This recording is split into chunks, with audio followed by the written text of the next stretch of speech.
ওয়াকারের সাথে সুন্দরীদের সম্পর্ক কি? উপস্থাপিকা সুন্দরী, সাংবাদিক সুন্দরী।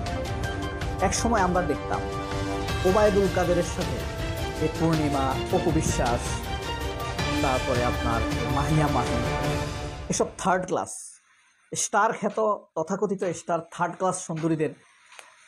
আসসালামু আলাইকুম ভিউয়ার্স, দেশ ও দেশের বাহির থেকে যারা আমার ভিডিওটি প্লে করেছেন জানাচ্ছি আন্তরিক শুভেচ্ছা ও অভিনন্দন। আশা করি সবাই ভালো আছেন, সুস্থ আছেন, আলহামদুলিল্লাহ। তো ভিউয়ার্স, আন্তর্জাতিক অপরাধ ট্রাইব্যুনাল থেকে সেনাবাহিনীর উচ্চ পর্যায়ের ৩২ জেনারেলের বিরুদ্ধে গ্রেফতারি পরোয়ানা জারি করা হয়েছে। ঠিক এই তথ্যটা সোশ্যাল মিডিয়াতে লোকাল কিছু চ্যানেলে হইলেও উচ্চ পর্যায়ের চ্যানেলগুলোতে কোনোভাবে প্রতিবেদন আসেনি।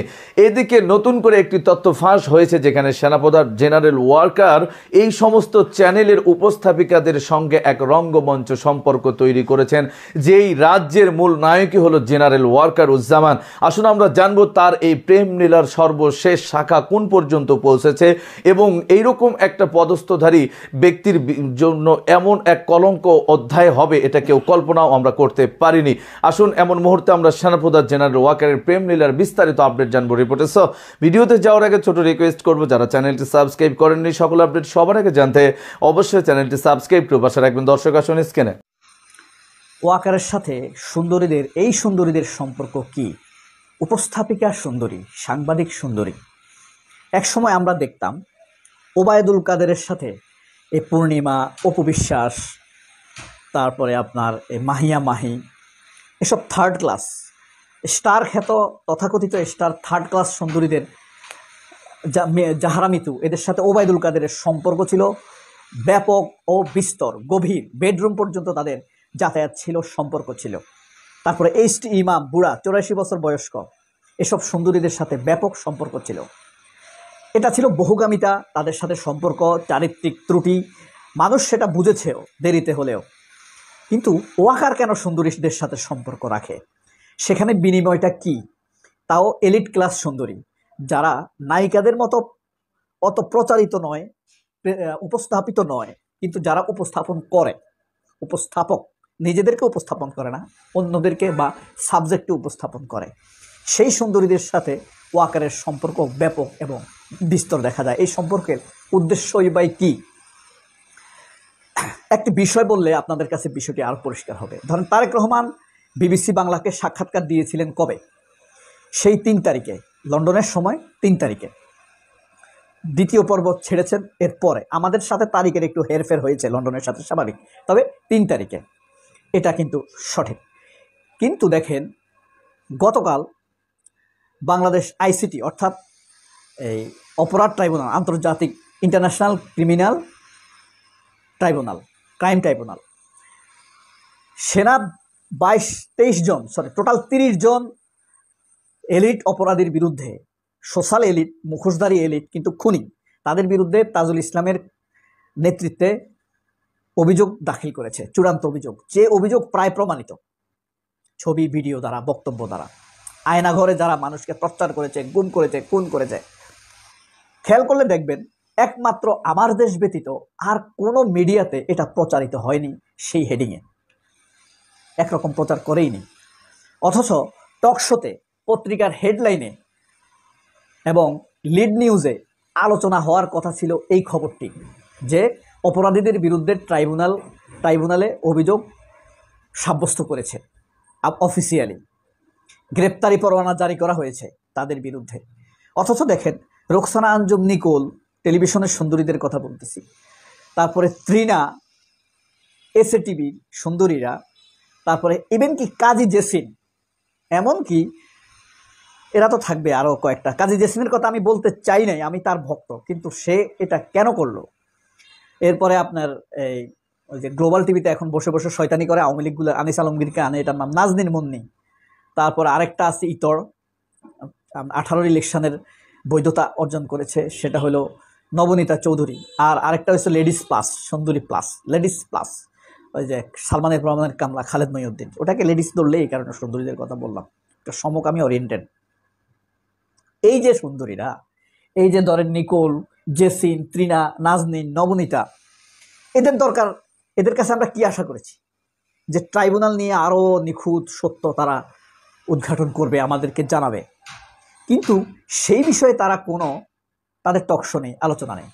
ওই এখন টিভিতে একটা আছে, কি নিয়ে আলোচনা করে, পিয়ার নিয়ে আলোচনা করে, ওকে পিয়ার, কিন্তু সব কিছুকে ছাপিয়ে লক্ষ লক্ষ পরিবারের কান্না, হাজার হাজার মানুষের মৃত্যু, খুন, গুম, লুট, ধর্ষণ, এইসব নিয়ে টকশোগুলোকে সাবজেক্ট না করে তারা টকশোতে সাবজেক্ট করছে কি, এখন পর্যন্ত তারেক রহমানের সাক্ষাৎকার, তারেক রহমান কি কি বলেছেন, তারেক রহমান ম্যাচিউরড হয়েছেন কিনা, মানে প্রমাণ করতে চাইছে তারা এখনও তারা যে ম্যাচিউরড হয় নাই এটা প্রমাণ করলো তারা। টকশোর লোকগুলা দেখেন, এই নিকোলেরা সালমান এফ রহমান, আনিসুল হককে পেলে মুখ কেলিয়ে হাসি দিয়ে তারা ছবি তুলত, অপরাধীদের সাথে তাদের সখ্যতা ছিল। হ্যাঁ, তারা কোনোদিন কুমিরের চামড়া দিয়ে যে জুতা বা কোট পরিধেয় বানিয়েছে এই প্রশ্ন করেনি, কিন্তু ঠিকই বিএনপির নেতা শহীদুলকে নিকুল জিজ্ঞেস করেছে আপনারা কুমিরের চামড়া দিয়ে ওদের মতো বানাবেন কিনা, কিন্তু নিজে কোনোদিন প্রশ্ন করেনি। তাহলে ওয়াকারের সাথে এই সুন্দরীদের আসলে রিলেশনটা কোন পর্যায়ে? এদেরকে আসলে ওয়াকাররা পেইড করে এনএসআই থেকে, এই সরকারি টাকা, এই আমাদের টাকা। এই রোকসানা আজম নিকুলকে দেখেন, কোটি কোটি টাকা, এদের যদি আপনি দুর্নীতির তদন্ত হয়, এদের ব্যাংকে আপনি ইলিগেল অর্থ পাবেন। আপনি এই নাজনীন মুন্নির অ্যাকাউন্ট যদি চেক করেন আপনি অবৈধ অর্থ পাবেন। এদের লাইফ স্টাইলের সাথে মিলবে না আপনার। ইভেন কি সালমান এফ রহমানের কামলা, খালেদ মহিউদ্দিন বলেন, আনিস আলমগীর বলেন, এদের লাইফ স্টাইলের সাথে আপনি মিলাতে পারবেন না, তাদের আয়ের সাথে লাইফ স্টাইল মিলবে না। নবনীতা চৌধুরী কোথায়, কোন জমিদারের বাচ্চা? হয় তাদের বাপ ঘুষ করছিল না এবং নিজেও ঘুষ খায়। এরা দুর্নীতিগ্রস্ত পরিবারের সন্তান, নিকোলেরা দুর্নীতিগ্রস্ত পরিবারের সন্তান, তাদের হাজবেন্ড দুর্নীতি করে, তাদের সন্তানেরা দুর্নীতির টাকা খায়। বুঝতে পারছেন? তাহলে এই ওয়াকারের সাথে এই সকল সুন্দরীদের, এবার সুন্দরীতে যে পার্থক্য আছে, ওবায়দুল কাদের মেনটেন করতো থার্ড ক্লাস চরিত্রের গুলা, কিন্তু একটু বেশি পরিচিত, মানে নিজেদেরকে এলিট তারকা হিসেবে তারা পরিচয় দিত করতো। ওই যে নাম বললাম, মাহিয়া মাহি বলেন, আপনি অপবিশ্বাস বলেন, তারপরে আপনার এই কেয়া নায়িকা কেয়া বলেন, এদের সাথে এরা সম্পর্ক মেনটেন করে চলতো। ওবায়দুল কাদের, এরাও কিছু সুবিধা নিত, ওবায়দুল কাদেরও কিছু সুবিধা নিত, গিভ অ্যান্ড টেক। পৃথিবীতে ফ্রি কিছু তো চলে না। তার উপরে আওয়ামী লীগ। আর রোকসানা আজম নিকুলটাকেও দেখতাম তখন, এই যে ডাক্তার মুরাদের সাথে তার সাথে আমি হাস্যোজ্জ্বল ছবি দেখেছি। আমি ফেসবুকে দিব, আপনারা দেখেন, আমার ফেসবুকের সাথে আপনারা ইচ্ছা করলে কানেক্ট থাকতে পারেন। তো এই যে এখন ওই যে ওবায়দুল কাদেরটা চেঞ্জ হয়েছে, ওবায়দুল কাদের ছিল আওয়ামী লীগের দায়িত্বে হাসিনার পর, এখন হাসিনা পলাতক, হাসিনার পরে আওয়ামী লীগের দায়িত্বে এই ওয়াকার, ওবায়দুল ওয়াকার, কাজ একই করছে কিন্তু, ঠিক আছে। এই সুন্দরীদের মেনটেন করছে টাকার বিনিময়ে, আর ওর সুবিধার বিনিময়ে ওই সুন্দরীদেরকে মেনটেন করছে ওবায়দুল কাদের। দর্শক, স্ক্রিনে আমরা সে সম্পর্কে বিস্তারিত জানাম। এই বিষয়ে আপনাদের মতামত কমেন্টে জানান, কেউ ভিডিওটি স্কিপ করবেন না। এবার সেনা প্রধান জেনারেল ওয়াকার সহ প্রায় 32 জন সেনার বিরুদ্ধে নতুন করে চার্জশিট দাখিল করেছে আন্তর্জাতিক অপরাধ ট্রাইব্যুনাল, এবং জাতিসংঘ থেকে তাদেরকে নতুন এক রেস্ট্রিকশনের ভেতরেও পড়তে হচ্ছে। হিউম্যান রাইটসেরও প্রতিবেদন জানিয়েছে কি ঘটতে যাচ্ছে সেনাবাহিনীর কপালে। বিস্তারিত রিপোর্টে। আসসালামু আলাইকুম। আওয়ামী লীগের নেতাকর্মীরা ফেসবুক গরম করে ফেলেছেন, আর নেতাকর্মীদের মধ্যেও চাঞ্চল্য ফিরে এসেছে। গেল বেশ কয়েকদিনের ঝটিকা মিছিল, সার্বিক অবস্থান থেকে, তারপর উপদেষ্টাদের সেফ এক্সিট, কেউ কেউ তলে তলে আওয়ামী লীগের সাথে হাত মিলানো, শেখ হাসিনার ফোন কল ভাইরাল যে জুলাই যোদ্ধারা ওনাকে ফোন দিচ্ছেন, 5 জন উপদেষ্টা তারা তলে তলে সমঝোতা করার চেষ্টা করছে, রাশেদের বক্তব্য, সবকিছু মিলিয়ে আওয়ামী লীগের নেতাকর্মী অনেকটা পুনপুন্যা ভাবে আছেন। কিন্তু বাস্তবতা হচ্ছে, গতকালকে যে ভিডিও সামনে আসছে, অনেকে দেখছেন যে শেখ হাসিনা বলছিলেন যে তিনি খুব শীঘ্রই দেশে ফিরে আসবেন, এবং আওয়ামী লীগের বেশ কয়েকটি ফেসবুক পেজ, তারপরে হচ্ছে অনলাইন প্ল্যাটফর্ম, সেখান থেকে দাবি করা হচ্ছিল যে দীর্ঘ 12-14 মাস পরে শেখ হাসিনা প্রকাশ্যে এসেছেন, এবং কি ভারত থেকে তিনি যে কোনো সময় বাংলাদেশে ফেরার ঘোষণা দিয়েছেন, এবং তিনি বলছেন যে খুব শীঘ্রই তিনি বাংলাদেশে আসবেন। কিন্তু যেই ভিডিওটা নিয়ে এই মুহূর্তে সোশ্যাল মিডিয়াতে তোলপাড়, আমার পরিচিত অনেকে শেয়ার করছেন। আমি বরাবরই বলি, যে কোনো ভিডিও যখন সামনে আসে এটার সত্যতা যাচাই করাটা একটু জরুরি।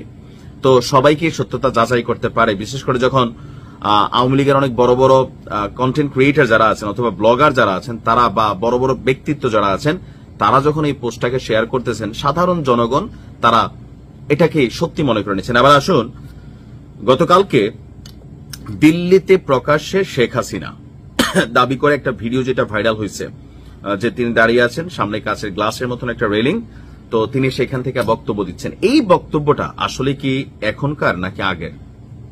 আওয়ামী লীগের নেতাকর্মীদের জন্য হতাশার খবর হচ্ছে এই ভিডিওটা এখন থেকে 7 বছর আগের, অর্থাৎ 2025 চলে, তাহলে 7 বছর আগে মানে কত? 2018 সালের ভিডিও। তো কেন এখন প্রচার করা হচ্ছে নেতাকর্মীদেরকে উজ্জীবিত করতে? আসুন দেখি ভিডিওটা সম্পর্কে আমাদের রিউমার স্ক্যানার বা ফ্যাক্ট চেক যারা করেন তারা কি তথ্য দিচ্ছেন।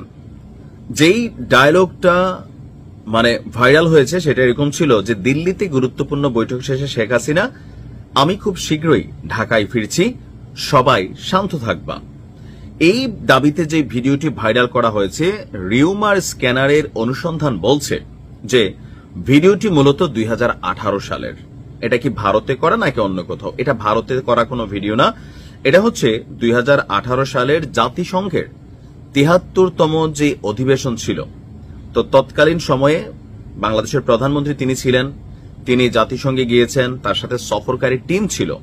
তো সেখানে আওয়ামী লীগের নেতাকর্মী যারা, তারা নেত্রীকে দেখার জন্য সেই হোটেলের সামনে, মানে তিনি যেই হোটেলে অবস্থান করছিলেন নিউ ইয়র্কে, আপনার তো নিউ ইয়র্কের সেই হোটেলের সামনে আওয়ামী লীগের অনুসারী যারা আছেন বা নেতাকর্মী তারা ভিড় করছিলেন নেত্রীকে এক ঝলক দেখার জন্য।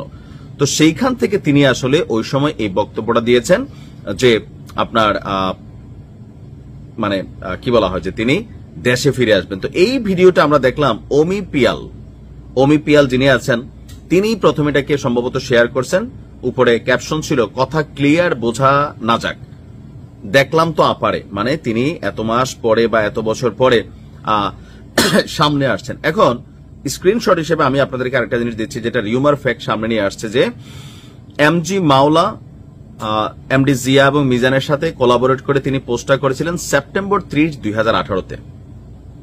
যে ভিডিওটা প্রথম প্রকাশিত হয়েছে, এই ভিডিওটা 2018 সালের সেপ্টেম্বরের 30 তারিখে। সেখানে তিনি ক্যাপশনে লিখছিলেন 16,17,50,000 বাঙালির শেষ আশ্রয়স্থল আপনার দেশরত্ন জাতিসংঘের 73তম সম্মেলনে যোগদান শেষে বিদায় বেলায় নিউ ইয়র্ক যুক্তরাষ্ট্র, অর্থাৎ জাতিসংঘের যে দর্শক স্ক্রিনে আমরা সে সম্পর্কে বিস্তারিত জানলাম। সো ভিডিও এই পর্যন্ত, ভালো লাগলে লাইক অ্যান্ড কমেন্ট করবেন। দেশের সকল আপডেট সবার আগে জানতে অবশ্যই চ্যানেলটি সাবস্ক্রাইব করে পাশে রাখবেন। দেখা হবে পরবর্তী ভিডিওতে ইনশাআল্লাহ। আসসালামু আলাইকুম ওয়া রাহমাতুল্লাহ।